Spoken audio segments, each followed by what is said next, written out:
Hi kids, welcome to Wise Words with Pastor Johannes. Today I have a very, very special word. It is diligence. Let's spell diligence together. Diligence is spelled D-I-L-I-G-E-N-C-E.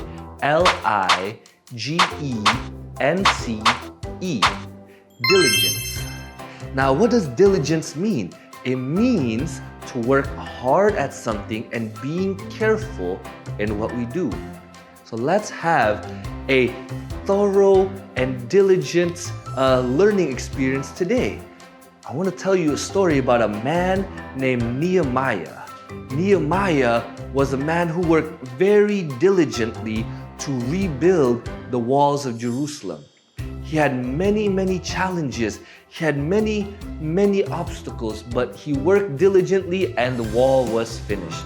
The hard work and dedication helped protect the city and showed his love to God. Have you ever done a puzzle before? A puzzle is hard to do sometimes, but you have to do it very diligently. You can't do it quickly, but carefully. And diligence is important in finishing the puzzle.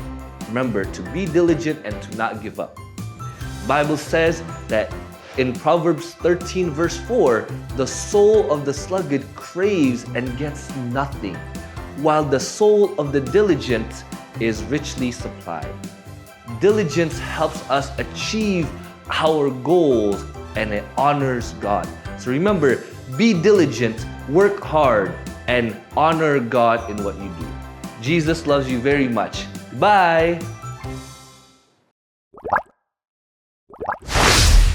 Halo pemirsa Mesbah Cilik dan para orang tua. Episode kali ini kita akan belajar bagaimana menanamkan kerajinan sejak dini kepada anak-anak kita.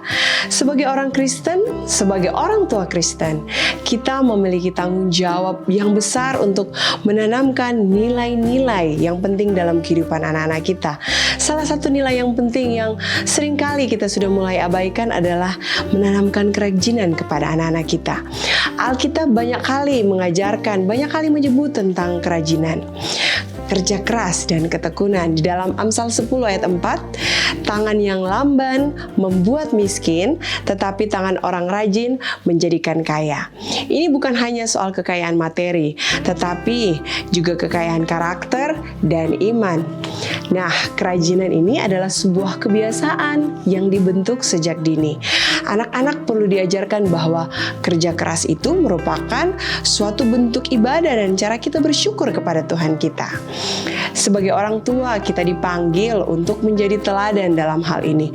Anak-anak itu melihat kita. Mereka lebih banyak memperhatikan kita, apa yang kita lakukan, bukan mendengarkan kata-kata kita. Nah, mereka bisa belajar bagaimana kita bekerja dengan tekun, baik di dalam pekerjaan kita, di dalam rumah, atau di dalam pelayanan kita. Dengan begitu, mereka belajar menghargai nilai kerja keras.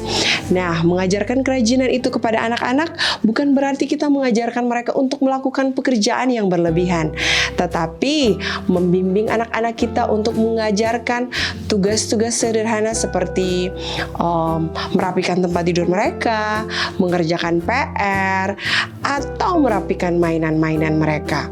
Bisa juga kita tugaskan anak-anak untuk membantu pekerjaan-pekerjaan rumah tangga yang kecil. Setiap langkah kecil yang kita ajarkan kepada anak-anak kita akan membentuk karakter mereka. Nah, marilah kita sebagai orang tua tidak hanya berdoa agar ada anak kita menjadi orang yang rajin, tetapi juga menjadi contoh untuk anak-anak kita, menjadi contoh yang aktif di dalam kehidupan sehari-hari. Dengan demikian, kita membantu mereka untuk membangun fondasi yang kuat untuk masa depan anak-anak kita, untuk menjadi individu yang sukses, juga sebagai hamba Tuhan yang setia dan berdedikasi. Terima kasih, sampai jumpa minggu depan. Dadah.